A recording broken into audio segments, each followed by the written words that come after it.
Sally Quinn is not the commonplace sight on CBS. She's a former Washington Post reporter, and we're very glad to have her indeed. Didn't you know the first day I come on television, I start out with a sore throat and a fever. And now back to you, Hughes. Well, fever is all right. Look at that set. Look at Sally Quinn and Hughes Ruggs. Sally Quinn made history as the first woman to anchor a CBS News morning show in August 1973. After she left CBS, Quinn returned to a successful print career at the Washington Post. It's funny to see you and Hughes Rudd because he said he liked you because you were meaner than a junkyard dog. Okay. And I took that as a compliment. Yes, okay. That is where she met her late husband, Ben Bradlee. He was the Post legendary editor during the Watergate era. Quinn's new book is called Finding Magic, a Spiritual Memoir. It details their marriage and other defining moments that shaped her beliefs. Sally Quinn joins us now. Welcome back to CBS. Well, thank you. I must say, I felt a little queasy driving up to this morning. I must say, as a longtime friend of Sally, that Ben Bradlee was the guy that every woman fell in love with and every man wanted to be. So this is a wonderful sense of a relationship that you tell us all about. But what's interesting about you is I knew about faith. I didn't know about hexes. I didn't know about premonitions. I didn't know about all that other stuff, magic included. Well, you know, when I started writing this book, it was because I had been an atheist and started a religion website at the Washington Post, which already was a sort of a weird combination. And I started studying religion, and it became clear to me that all religion is magic.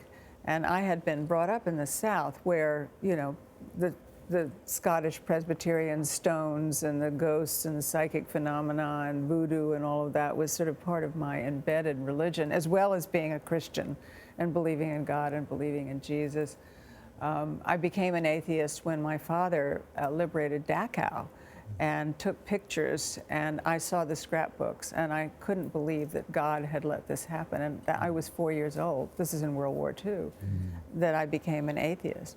But as I started studying religion, it became clear to me that faith is really all about magic.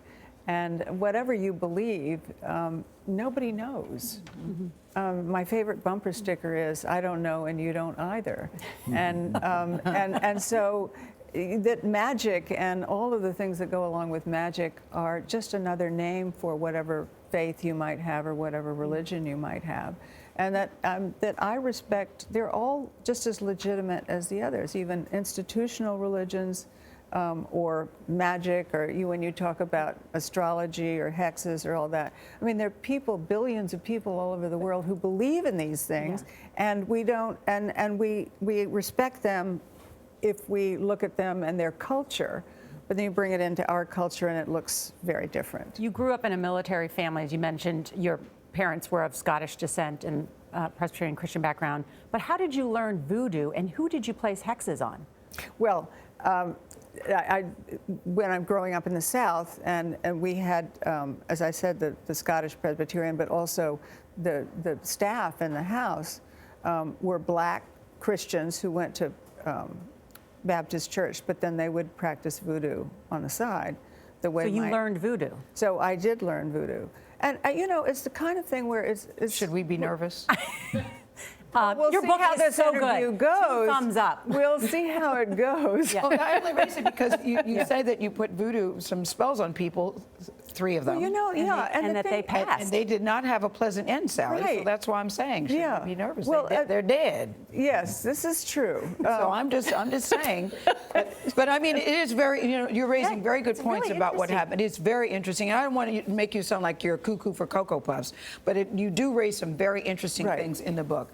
I'm fascinated with Charlie saying about Ben Bradlee, that, you know, he was a man that women wanted and men wanted to be. But let's talk about you, Miss Sally. The word is you could have had any man you wanted, and they said they used the man's private parts. If you wanted it, you got it. That you went after the boss. And I'm trying to think, if I went after Les Moonves or Ryan Cadro, they would have me carted off to the mental institution.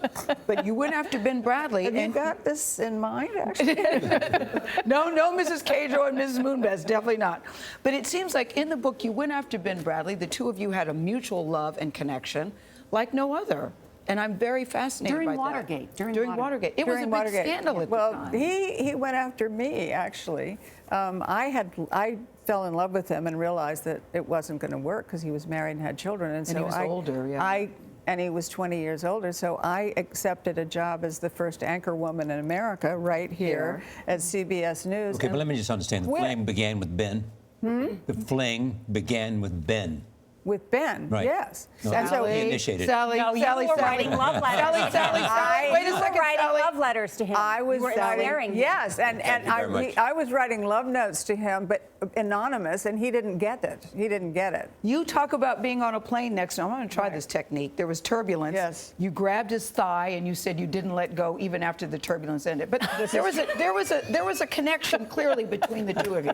I am going to try it. And by the way, he did not take my hand off of his thigh. No, but it's very sweet. I mean, he's no longer with us. He had dementia. And you talk about when someone loves you, the way they say their name out of their mouth is different. And that the way he said your name toward the end was your name no longer felt safe in his mouth. It's a very sweet story. Well, I say that, yes, when you love someone, your name feels safe in their mouth when someone loves you. And there was a moment when Ben started getting dementia where his personality changed. He became somewhat hostile, and we had to get through About that 5 minutes period. automatic breaks. Yes. Yeah. And so, but in the end, it was, it was the last 2 years of his life where he had dementia. people live was their lives.